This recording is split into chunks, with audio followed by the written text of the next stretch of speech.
सुप्रभात मित्रों, सुप्रभात की शुभ बेला में आर के ऑनलाइन एकेडमी के यूट्यूब चैनल पर आप सभी लोगों का स्वागत है। मित्रों, मेरे दोस्तों, मेरे भाइयों, मेरे बहनों, मैं राजकुमार यादव आप सभी लोगों का पुनः स्वागत करता हूं। और हम सभी लोग आज अलंकार के पिछले वीडियो में आप लोगों ने देखा कि शब्द अलंकार को हमने बहुत ही बेहतरीन तरीके से बताने का प्रयास किया और आप लोगों ने उसको बेहतरीन तरीके से पढ़ा भी। आज हम लोग अध्ययन करेंगे अर्थालंकार का, और अर्थालंकार में से कुछ विशेष टॉपिक होती हैं जो बराबर निरंतर परीक्षाओं में पूछी जाती हैं। हम ऐसी ही टॉपिकों को आज मुख्य रूप से पढ़ने का प्रयास करते हैं। तो आइए देखते हैं कि अर्थालंकार किसे कहते हैं, अर्थालंकार क्या होता है। और दूसरी चीज़ मेरे भाइयों, अंत तक वीडियो को देखिएगा ज़रूर, पूरे के पूरे चीज़ें आपको बहुत ही बेहतरीन तरीके से समझ में आएंगी। तो अर्थालंकार में देखिए किसे कहते हैं, सबसे पहले इसको जानना आवश्यक है।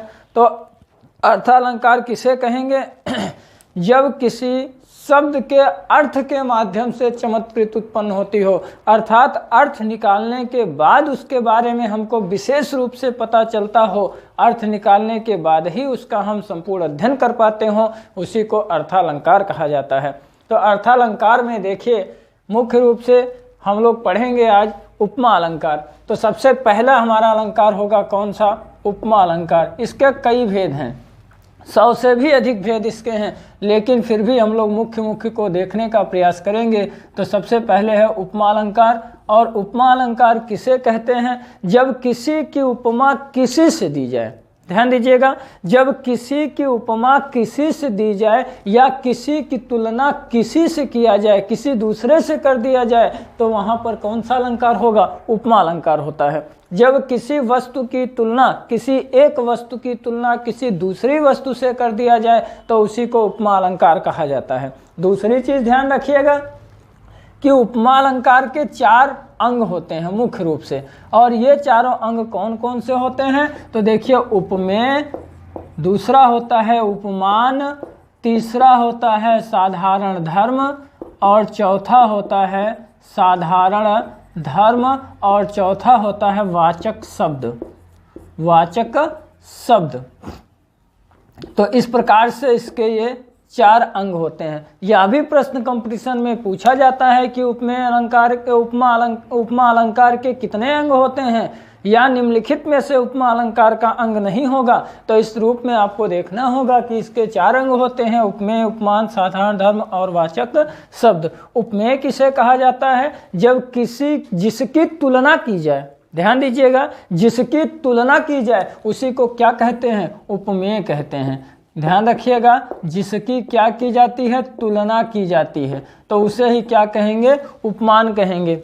उपमेय कहेंगे। उपमान किसे कहेंगे? जिससे तुलना की जाती है। ध्यान रखिएगा, जिससे तुलना की जाती है उसे क्या कहेंगे? उपमान कहेंगे। साधारण धर्म किसे कहते हैं? तो गुण जितने भी होंगे सबके सब क्या कहलाएंगे? साधारण धर्म कहलाएंगे।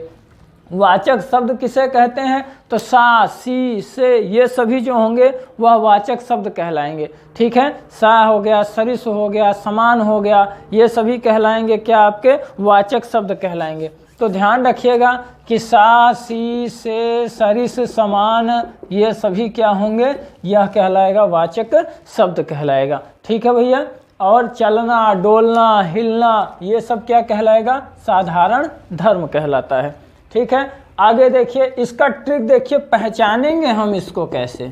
सबसे पहली ट्रिक, उपमेय जिसकी तुलना की जाती है, तो ध्यान रखिएगा, जो हमारे पास हो, जो हमारे क्या हो? पास हो, या जो हमारे सबसे निकट हो, सबसे क्या होगा? निकट होगा, वह क्या कहलाएगा? उपमेय कहलाएगा। ठीक भैया, वह क्या कहलाएगा? उपमेय कहलाएगा। और उपमान किसे कहेंगे? जिससे तुलना की जाती हो।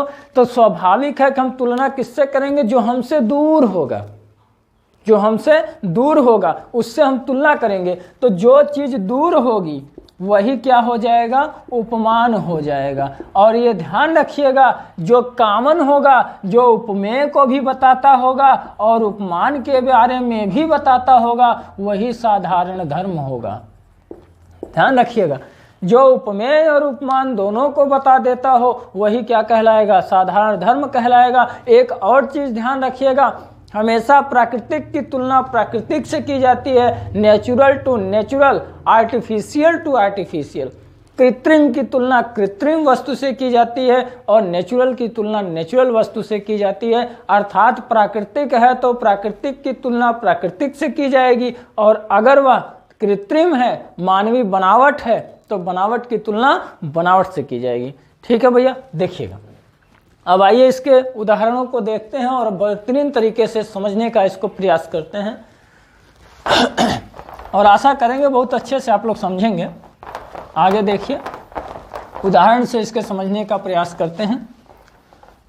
तो हमारा है उपमा अलंकार, और उपमा अलंकार का उदाहरण चल रहा है उपमा। उदाहरण देखिए इसका, पीपर पात सरिस मन डोला। पीपर पात सरिस मन डोला। तो पीपर पात सरिस मन डोला। अब यहाँ देखिए, पीपल का पत्ता, हमने कहा कौन हमसे दूर है और कौन हमारे पास है, कौन कॉमन है दोनों में। तो कौन हमसे दूर है, अब देखिए मन डोल रहा है, ठीक है। अब बताइए कौन हमारे पास है, मन हमारे पास है, अपने नज़दीक है, सबके पास मन है। तो मन हमारे पास है तो पास हो गया क्या, उपमेय हो गया। कौन हमसे दूर है, हमसे दूर है पीपल का पत्ता, ये क्या हो गया, उपमान हो गया। अच्छा, पीपल का पत्ता भी डोलता है, यही ना, कि पीपल के पत्ते के समान मन चंचल होता है, डोलता है, चलता है। तो मन और पीपल का पत्ता दोनों क्या हो गया, दो का दोनों हो गया, डोलना, दोनों चल रहा है। तो दोनों में कॉमन कौन हो गया, डोला। और हमने अभी बताया जो दोनों का कॉमन हो, उपमेय में भी पाया जाता हो, उपमान में भी पाया जाता हो, उपमेय की भी बारे में बताता हो, उपमान के बारे में भी बताता हो, वही डोलना ही क्या हो गया, इसका साधारण धर्म हो गया। तब बताइए, सरिस समान सा सी से अगर ये आ गया तो क्या कहलाएगा, वाचक शब्द हो गया। चार के चारों अंग विद्यमान हैं, इसलिए कौन सा अलंकार हो गया, उपमा अलंकार हो जाता है। ठीक भैया। तो पीपर पात सरिस मंडोला, आसानी से आप लोग इसको पहचान सकेंगे, ऐसा हम आशा करेंगे। दूसरी चीज देखिए, मन क्या है, प्राकृतिक है। मन क्या है, प्राकृतिक है, नेचुरल है। शरीर हमारा नेचुरल है, प्राकृतिक है। और प्राकृतिक की तुलना किससे की गई, पीपल का पत्ता भी क्या है, प्राकृतिक है। तो ध्यान रखिएगा हमेशा प्राकृतिक की तुलना, क्योंकि निम्नलिखित में से दे देगा कि निम्नलिखित में से कौन सा उपमा अलंकार नहीं है। तो ये चीज़ ध्यान में रखिएगा कि अगर प्राकृतिक है तो प्राकृतिक की तुलना प्राकृतिक, जब बहुत कठिन पेपर मॉडल बनेगा तब ऐसा होगा, अन्यथा ऐसा नहीं होगा। तो जब भी प्राकृतिक है तो उसकी तुलना प्राकृतिक से करेंगे, कृत्रिम है तो उसकी तुलना हमेशा कृत्रिम से करेंगे, यह भी ध्यान में रखिएगा। और दूसरी चीज़, जो हमारे नज़दीक अगर इसमें पूछे कि उपमेय कौन सा है, उपमान कौन सा होगा, साधारण धर्म कौन सा होगा, वाचक शब्द कौन सा होगा, तो चारों को भी निकाला जा सकता है। अगर न याद रहे कि उपमेय उपमान साधारण धर्म कैसे निकालेंगे, तो याद रखिए जो हमारे पास है वही क्या है, उपमेय है, या जो हमारे सबसे निकट है वही उपमेय है, जो हमसे दूर है वही उपमान है, और जो दोनों की क्रिया जिसमें निहित है, दोनों काम कर रहे हैं, वही क्या हो गया, साधारण धर्म हो गया। और जो उसको दिखा रहा है कि सरिस है, कि समान है, कि तरह है ना, अगर ये चीज़ दिखा रहा है तो वह उसका क्या हो गया, वाचक शब्द हो गया। आशा करेंगे सरलता से आप लोग एकदम पहचान जाएंगे। जैसे दूसरा देखिए कि जैसे सीता का मुखमंडल, सीता जी का मुखमंडल चंद्रमा के समान सुंदर है, चंद्रमा के समान सुंदर है। अब देखिए, सीता जी का मुखमंडल चंद्रमा के समान सुंदर है। तो अब सीता जी देखिए, अब सीता जी का मुखमंडल किसके समान सुंदर है, चंद्रमा के समान सुंदर है। तो अब सीता जी क्या हो गई, ध्यान दीजिएगा, अब सीता जी हो गई। अब कौन हमारे नज़दीक है, सीता जी का मुखमंडल, सीता जी का मुंह उनके पास है, इसलिए क्या हो गया, उपमेय हो गया। किससे तुलना की गई है, कौन हमसे दूर है, इसमें चंद्रमा हमसे दूर है, चंद्रमा क्या हो गया, चंद्रमा हो गया आपका उपमान। अच्छा, अब बताइए कि कौन दोनों में निहित है, चंद्रमा भी सुंदर है और सीता जी का मुखमंडल भी सुंदर है, इसलिए जब दोनों सुंदर है तो यही कॉमन हो गया। यह चंद्रमा की भी विशेषता को दर्शा रहा है, चंद्रमा के गुण को भी बता रहा है, और उपमेय का मतलब इनके मुखमंडल के गुण को। देखिए, ध्यान रखिए, साधारण धर्म दोनों होता है, गुण हो या दोष हो, दोनों पर निहित होता है। ठीक है, तो अगर उपमेय इसकी भी सुंदरता को बता दिया, इसकी भी सुंदरता को बता दिया, जब ये दोनों की सुंदरता को प्रदर्शित कर दिया तो ये क्या हो गया, देखिए साधारण धर्म हो गया। अब बचा क्या, हमने कहा के समान, की तरह, सा, सी, से, सरिस, समान, अगर ये सब आ जाए तो क्या हो जाता है, ये हो गया आपका वाचक शब्द हो गया।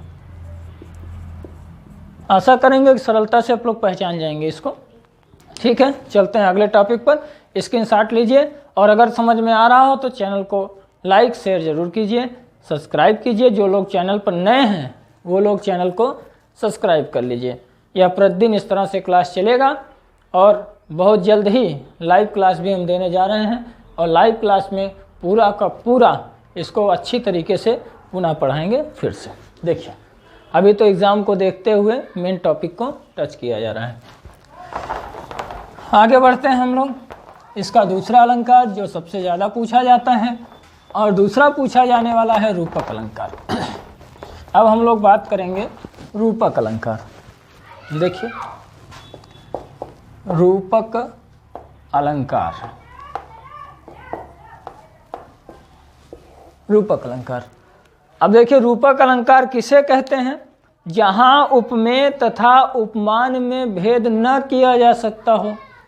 ठीक है, कहाँ पर, जहाँ उपमेय और उपमान दोनों क्या हो, अभेद हो, अर्थात भेद ना किया जा सकता हो, उसी को क्या कहेंगे, रूपक अलंकार कहेंगे।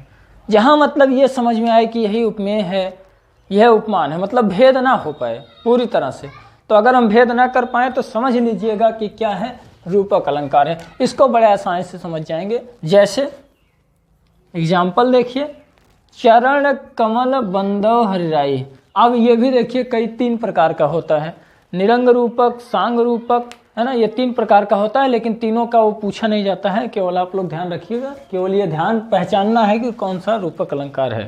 ठीक है, तो अब देखिए, चरण कमल बंदव हरिराई, चरण कमल बंदव हरिराई, चरण कमल बंदव हरिराई। अब यहाँ ये सूरदास की रचना है कि हे प्रभु जी, मैं आपके कमलवत रूपी चरणों की वंदना करता हूँ। अर्थात चरण क्या है, चरण कमल है, तो मैं आपके कमलवत रूपी चरणों की वंदना करता हूँ। तो यहाँ पर उपमेय और उपमान में भेद नहीं है कि चरण कमल है कि कमल चरण है, इसलिए यहाँ पर कौन सा अलंकार होगा, रूपक अलंकार होगा। और इसके साथ उदित उदय गिरि मंच पर रघुवर बाल पतंग, विकसय संत सरोज सब हर्षय लोचन भृंग। ठीक है, यहाँ पर भी देखिए रूपक अलंकार हो जाएगा। इसके साथ में पायो जी मैं तो राम रतन धन पायो, तो राम रूपी रतन, राम रतन धन पायो, अर्थात राम रूपी रतन, तो यहाँ पर भी क्या हो जाएगा, रूपक अलंकार हो जाएगा। इसके साथ देखिए, इसके साथ और भी हो जाएगा, जैसे बंदहु गुरु पद पदुम परागा, सुरुचि सुहास सरस अनुरागा, इसमें भी आपका रूपक अलंकार हो जाएगा। ठीक है, और इसके साथ देखिए एक पूछा गया था, उसको नोट कर लीजिए, अभी आपके यूपीएसआई 2021 में पूछा गया प्रश्न है, और उसको भी नोट कर लिए। बीती विभावरी जागरी, बीती विभावरी, बीती विभावरी जागरी। ठीक है, बीती विभावरी जागरी, अंबर पनघट, अंबर, बीती विभावरी जागरी, अंबर पनघट में डुबो रही, में डुबो रही, तारा घट उषा नागरी, तारा घट उषा नागरी। ठीक है, तो बीत विभावरी जागरी, अंबर पनघट में डुबो रही, तारा घट उषा नागरी। अब देखिए यहाँ पर कि बीत विभावरी जागरी। विभावरी का मतलब क्या होता है? चांदनी रात, चांदनी रात, तारों भरी रात, चांदनी रात, या इसको कह सकते हैं तारों भरी रात, तारों भरी रात, तारों भरी रात। एक नायिका है, सखी है, जो सो रही है। सुबह हो गया, उजाला हो गया, सूरज निकल रहा है धीरे धीरे। जब सूर्य उदित होता है लाल रंग में, खूब निक बढ़िया लग रहा है, तो बीत विभावरी जागरी। तो दूसरी सखी पहुंची, कही है सखी उठ जाओ, उठो, सुबह हो गया, सवेरा हो गया, अभी तक तुम सो रही हो, सुबह का टाइम हो गया, जल्दी उठ जाओ। रात भर क्या कर रही थी? सोई नहीं का? कि बीती विभावरी जागरी, अर्थात चांदनी रात, जिस चांदनी रात का आनंद लेते हुए तुम सो रही थी, वह रात अब बीत चुकी है, वह रात अब बीत चुकी है, इसलिए उठो, सवेरा हो गया है। और क्या हो रहा है? अंबर रूपी पनघट, मानो ऐसा, मानो शब्द नहीं लगाएंगे, ऐसा प्रतीत हो रहा है कि जैसे अंबर रूपी पनघट में तारा घट, तारा रूपी घड़ा को क्या कर रही है? डुबो रही है। तो यहाँ पर देखिए 2 बार डुबो रही है। और नागरी का मतलब होता है चतुर, नागरी का मतलब क्या होता है? चतुर, ठीक है। तो डुबो रही है, इसलिए ऐसे कि उठ जाओ, भोर हो चुका है। तो यहाँ पर 2 बार देखिए, यहाँ पर भी रूपक अलंकार है और यहाँ पर भी रूपक अलंकार है, ठीक है। आशा करते हैं समझ में आ रहा होगा। आगे देखते हैं हम लोग, अब नेक्स्ट अलंकार की तरफ चलते हैं। अगर समझ में आ रहा हो तो कमेंट करिए, यस हाँ आ रहा है, एक बार कमेंट जरूर करिए। सभी लोग एक बार कमेंट कीजिए, यस हाँ आ रहा है समझ में, नहीं आ रहा है समझ में, कमेंट कीजिए। आशा है कि समझ में आ रहा है सबको, तुरंत कमेंट कीजिए। जितने लोग वीडियो को देख रहे हैं लिखिए हाँ यस हाँ आ रहा है, समझ पा रहे हैं, भलीभांति तरीके से समझ रहे हैं। एक बार कमेंट कीजिए, हम देखते हैं आपका कमेंट। इसके बाद देखिए उत्प्रेक्षा अलंकार, उत्प्रेक्षा अलंकार और रूपक अलंकार में एक चीज़ का और ध्यान रखिएगा, ज़्यादातर दोनों के बीच में योजक चिन्ह लगा होता है। जहाँ रूपक अलंकार होगा उसके मध्य योजक चिन्ह होगा। यह दूसरी पहचान भी इसकी है, ट्रिक के माध्यम से, लेकिन वो बहुत विशेष नहीं कहा जा सकता है, सबके बीच में नहीं लगी रहती है, लेकिन फिर भी अधिकार मान के चलिए। उत्प्रेक्षा, उद्धन प्रेक्षा, इसका विच्छेद करेंगे तो उद्धन प्रेक्षा होगा। और दूसरी चीज याद रखिएगा, उत्प्रेक्षा का अर्थ ही होता है संभावना, अनुमान, ठीक है, कल्पना, कल्पना में अनुमान। तो जहां अनुमान किया जाए, संभावना व्यक्त की जाए, वहां उत्प्रेक्षा कहा जाता है। और दूसरी चीज, जहां उपमेय में उपमान को मान लिया जाए, ठीक है, क्या होगा भैया? जहां उपमेय को ही, जहां उपमेय को, उपमेय में उपमान की संभावना व्यक्त किया जाए, उपमान की क्या किया जाए? संभावना व्यक्त किया जाए। तो जहां उपमेय में उपमान की संभावना व्यक्त की जाती है, वहां पर उत्प्रेक्षा अलंकार होता है, ठीक है। दूसरी पहचान इसकी क्या होगी? जहां जनु जानो, मनो, मानो, मानहु इत्यादि शब्द आ जाते हैं, वहाँ पर उत्प्रेक्षा अलंकार होता है। तो वहाँ पर उत्प्रेक्षा अलंकार कहा जाता है। तो इस तरह से देखिए यहाँ पर उत्प्रेक्षा अलंकार होगा, जैसे फूले काश सकल मही छाही, अजन बरुखा ऋतु प्रकट बुढ़ाई। देखिएगा, फूले काश, फूले काश सकल मही छाही, सकल मही छाही, जनु बरखा ऋतु प्रकट बुढ़ाई। तो जनु बरखा ऋतु प्रकट बुढ़ाई, प्रकट बुढ़ाई। देखिए, फूले काश सकल मही छाही, अजन बरखा ऋतु प्रकट बुढ़ाई। अब तो वर्षा ऋतु जाने को है, समाप्त होने को है वर्षा ऋतु, इसलिए फूले काश सकल महि चाही। देखा होगा आप लोगों ने, ग्रामीण एरिया में देखा होगा कि जब वर्षा ऋतु जाने लगती है, समाप्ति की तरफ बढ़ती है, तो काश जो होती हैं उनमें फूल आने लगता है, फूलने लगती हैं। तो यही चीज़ है कि फूले काश सकल महि चाही, जन बरखा ऋतु प्रकट बुढ़ाई। ऐसा प्रतीत होता है जैसे मानो कि बरखा ऋतु के अपने बुढ़ापा को प्रकट कर रही है, अर्थात वर्षा ऋतु का अंतिम समय आ चुका है। तो यहाँ पर जनु शब्द आ गया, तो जनु शब्द आने पर क्या हो जाएगा? उत्प्रेक्षा अलंकार हो जाएगा। उस काल मारे क्रोध के तन कांपने उसका लगा, उस काल मारे क्रोध के तन कांपने उसका लगा, मानो हवा के वेग से सोता हुआ सागर जगा। तो यहाँ पर भी मानो आ गया, यहाँ पर भी जो होगा वो कौन सा अलंकार हो जाएगा? उत्प्रेक्षा हो जाएगा।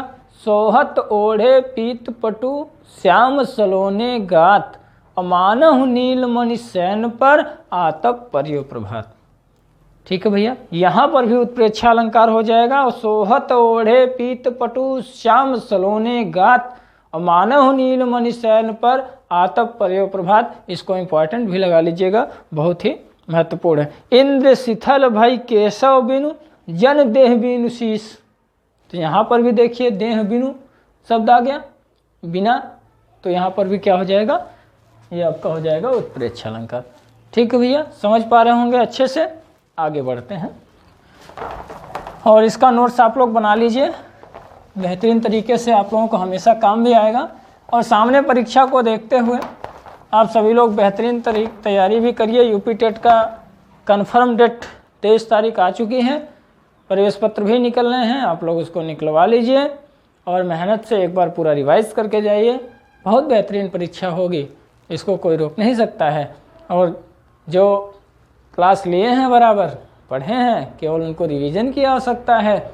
एक बार उसको केवल रिवीजन करिए। हम बार बार कहते हैं कि परीक्षा देने से पहले आप भय जरा भी अपने अंदर मत लाइए, क्योंकि योद्धा जब रण क्षेत्र में जाता है तो भयभीत होकर के नहीं जाता। और ऐसा कहा गया है कि अगर वीर जो है रण क्षेत्र में जाने से पहले भयभीत हो गया तो समझ लो कि उसकी आधी हार वहीं हो गई, और रण क्षेत्र में जाने से पहले उसने ललकार दिया तो उसकी जीत वहीं तय हो गई।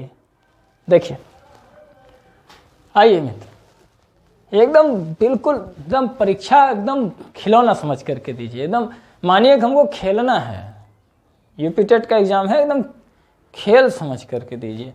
और आशा है एकदम कि बढ़िया बेहतरीन अंक आप लोग लाएंगे, और आशा करूंगा कि 120 के नीचे किसी का नहीं आएगा। जितने लोग इस वीडियो को देख रहे हैं, साथ ही जो हमारे साथ जुड़े हुए हैं, इसलिए मेहनत कीजिए खूब, खाली बस रिवीजन कर लीजिए, माइंड फ्री होकर के एकदम फ्री रहिए।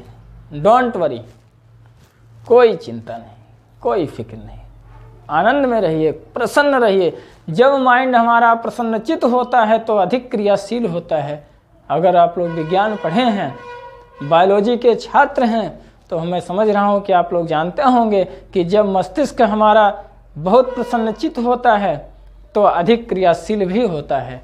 और जब हम लोग प्रसन्नचित मन से रहेंगे तो माइंड हमारा क्रियाशील होगा, और आता हुआ प्रश्न भी अब बेहतरीन तरीके से करेंगे। नहीं तो आता हुआ प्रश्न भी गलत हो जाता है जब हमको टेंशन रहता है, अरे ये सही होगा, ए वाला कि बी वाला कि सी वाला कि डी वाला। और तुक्का उक्का चक्कर में बहुत कम रहा कीजिए, तुक्का तो अंतिम विकल्प है। आइए आगे बढ़ते हैं, समय कम है, समय को देखते हुए नहीं तो बहुत चीज़ बताते। ठीक है, देखिए आगे है अतिशयोक्ति अलंकार, और इसको भी ध्यान से देखिए। कुछ लोग अतिशयोक्ति ऐसे लिख देते हैं, अतिशयोक्ति अलंकार। ये कौन अतिशयोक्ति है? अतिशय धन उक्ति, और यहाँ देखिए पूरा सा रहेगा अतिशयोक्ति अलंकार। अतिशय माने अधिक, और उक्ति माने बातें। जब बातों को इतना चढ़ा बढ़ा दिया जाए कि एकदम बातें एकदम सत्य से परे की तरफ जाती हुई प्रतीत होती हूँ। जैसे एक गाना निकला था खूब बढ़िया कि हमारे सीने में आज तक तुम्हारी धड़कन धड़क रही है। हम हूँ कहे भैया ये कौन विज्ञान, सोचे कुछ देर बैठ करके, कौन साइंस आ गई कि हमारे सीने में आज तक तुम्हारी धड़कन धड़क रही है।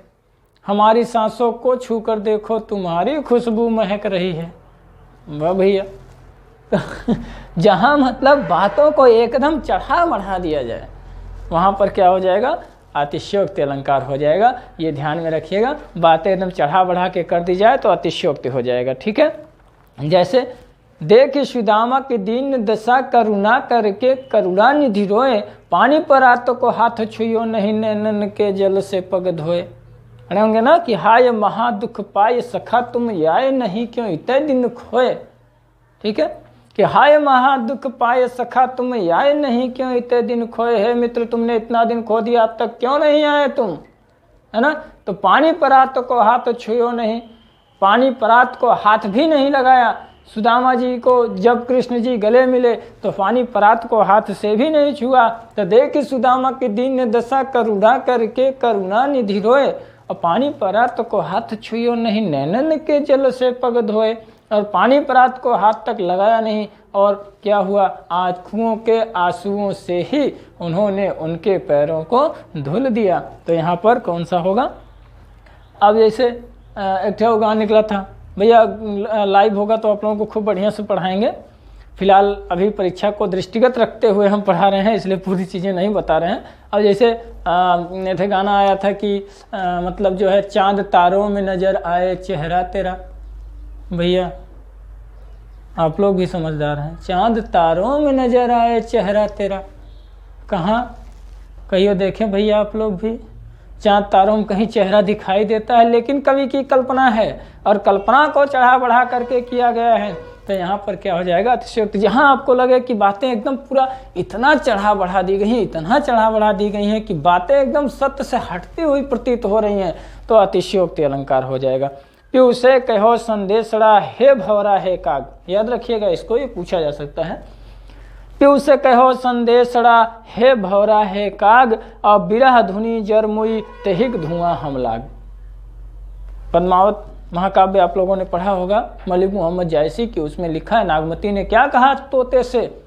तोते का नाम श्रीलंका से आया हुआ तोता था, जिसका नाम हुदहुद बताया जाता है इतिहासकार में, और जबकि अगर उसको हम लोग हिंदी में पढ़ते हैं तो उसका नाम हीरामन भी मिलता है।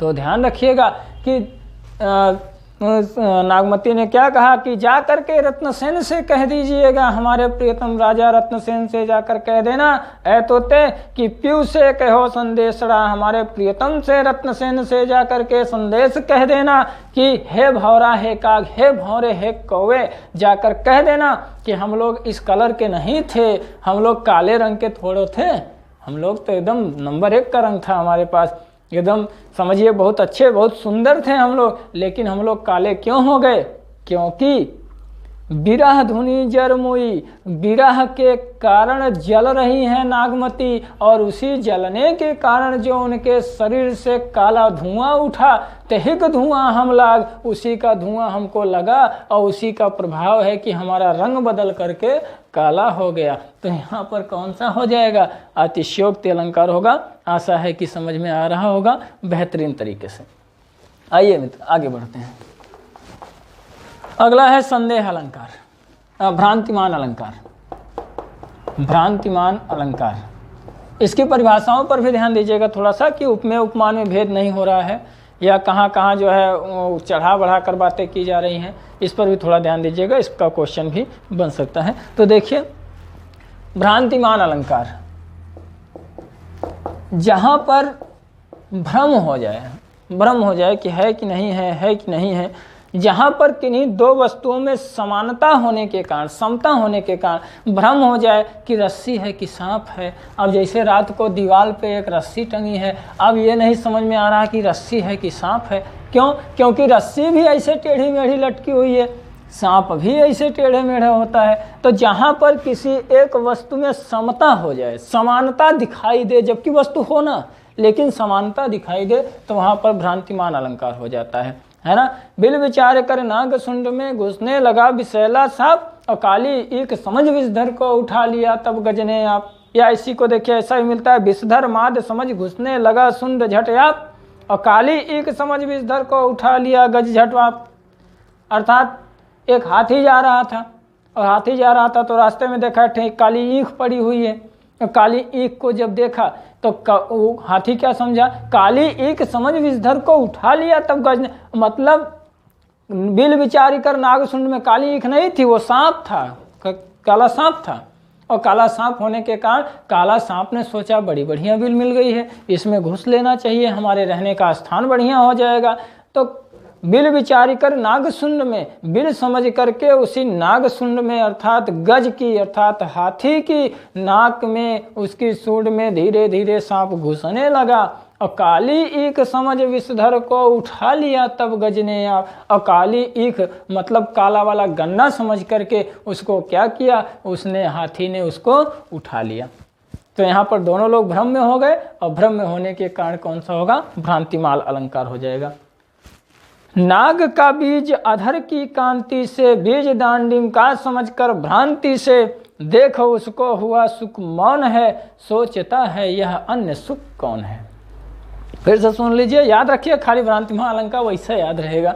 तो नाग का बीज अधर की क्रांति से, बीज दांडिम का समझकर भ्रांति से, देख उसको ही हुआ सुख मौन है, सोचता है अन्य सुख यह कौन है। तो यहाँ पर भी कौन सा अलंकार भैया, भ्रांतिमान अलंकार हो जाएगा। ठीक है, आशा करते हैं कि समझ में आ गया होगा। जरूरी नहीं है लिखना, उसको 2 बार में 3 बार में रिवाइज कर लीजिएगा, आपको वैसे ही समझ में आ जाएगा। इसके बाद है देखिए संदेह अलंकार। संदेह अलंकार, जहाँ पर व्यक्ति को संदेह हो जाए। भ्रम और संदेह में अंतर होता है। भ्रम दोनों लोगों को हो जाता है, होती वस्तु कुछ और है लेकिन होता कुछ और है। लेकिन संदेह अलंकार में क्या होता है, जहाँ उपमेय तथा उपमान में से किसी को निश्चित ना कर पाया जाए कि उपमेय है कि उपमान है कि उपमेय ही है कि उपमान ही है, जहाँ निश्चित ना हो वहाँ संदेह अलंकार होता है। जैसे यह मुख है या चंद्रमा, या चंद्रमा। अब जैसे किसी को मुंह देख के कहें कि मुंह है इतना चमक रहा है, चंद्रमा है कि मुंह है ना, तो यहाँ पर क्या हो जाएगा, ये संदेह अलंकार हो जाएगा।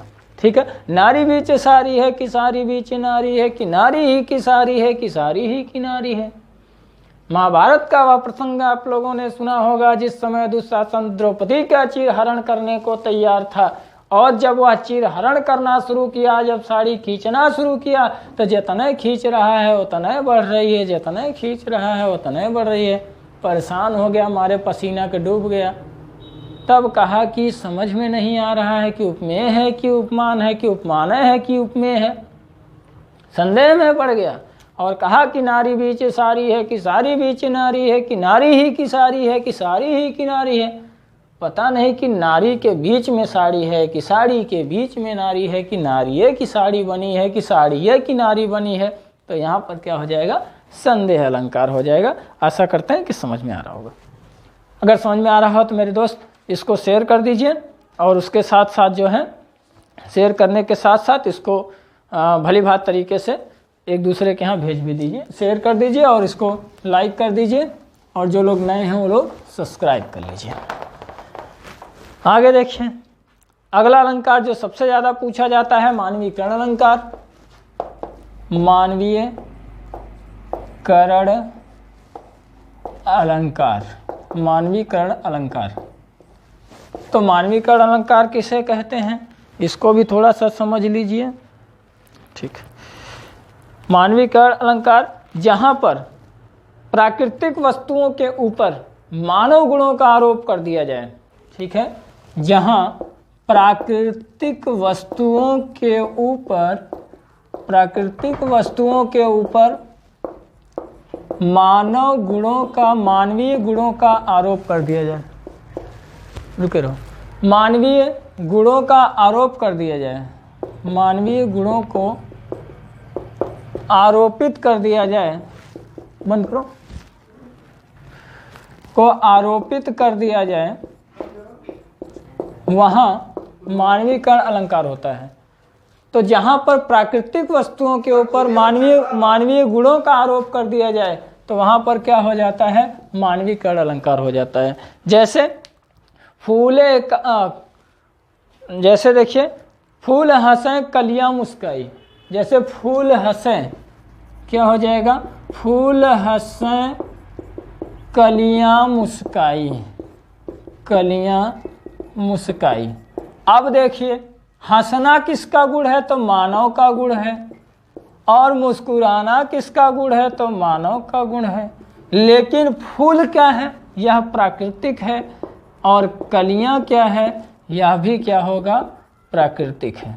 ठीक है, तो फूल हंसे कलियां मुस्काई, तो फूल हंस रहा है, अर्थात फूल हंसना किसका गुण है? मानव का गुण है। और कलियों का मुस्कुराना भी किसका गुण है? तो मानव का गुण है। इसलिए यहाँ पर जो अलंकार होगा वह आपका हो जाएगा रूपक मानवीकरण अलंकार। आगे देखेंगे मित्र, अगला, तो यहाँ पर मानव गुणों का आरोप है, और आरोप होने के कारण कौन सा अलंकार हो जाएगा? मानवीकरण अलंकार हो जाएगा। दूसरा देखिए, सबसे अच्छा उदाहरण जो कई बार पूछा गया है ना, कि मेघ आए बने बन ठन संवर के। अब देखिए, मेघ आए बड़े बन ठन संवर के, बन ठन संवर के। थोड़ा सा वीडियो लंबा हो रहा है, लेकिन उससे घबराने की बात नहीं है। एक ही दिन पढ़ना है, रोज नहीं पढ़ना है, मेहनत से पढ़ना है। हम बार बार कहते हैं कि काम वह कीजिए जो एक ही बार में सफलता हो जाए, बार बार करने की ज़रूरत ना पड़े। एक ही बार कीजिए, मेहनत से कीजिए, और वह आराम से उसी पे सफलता प्राप्त कीजिए। तो मेघ आए बने बन ठन संवर के, मेघ का मतलब हो गया बादल।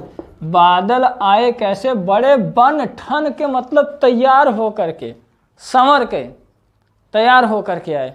तो मेघ क्या है भैया? मेघ जो है ये एक प्राकृतिक है, और बनना ठनना संवरना यह मानवीय गुण है। तो मानवीय गुण होने के कारण कौन सा अलंकार होगा? मानवीकरण अलंकार हो जाएगा। कई बार पूछा गया प्रश्न में है, देखिए अगला एग्जाम्पल, नील परिधान बीच सुकुमार। तो नील परिधान बीच सुकुमार, खुल रहा मृदुल अधकुला अंग, खिला हो ज्यों बिजली के फूल, मेघ वन बीच गुलाबी रंग। यहाँ पर भी कौन सा हो जाएगा? मानवीकरण अलंकार हो जाएगा। तो आशा करते हैं आप लोगों को बहुत ही अच्छी तरह से समझ में आया होगा। और इतना अलंकार आपका सबसे प्रमुख है अर्थालंकार में, जो सर्वाधिक पूछा जाने वाला है। और इसके बाद तो अलंकार बहुत सारे हैं। और एक अन्योक्ति अलंकार याद कर लीजिएगा, थोड़ा सा देख ही लीजिए, उसके बाद ही आगे बढ़ते हैं। अन्योक्ति अलंकार ध्यान में आ गया हमारे। अन्योक्ति अलंकार, अन्योक्ति अलंकार भी पूछा जाता है। अन्योक्ति अलंकार, अन्य धन उक्ति, यहाँ से आप लोग समझ रहे होंगे।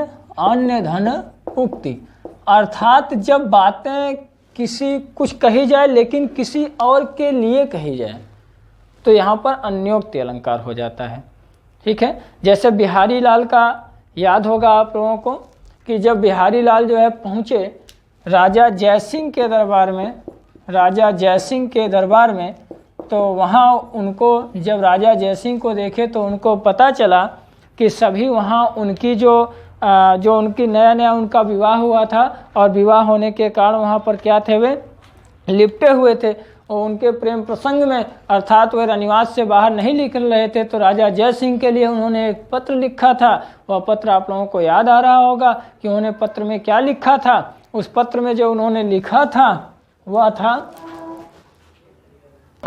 तो लिखा था, नहीं पराग नहीं मधुर मधु, नहीं विकास इही काल, अली कली ही शोबंध्यो आगे कौन हवाल।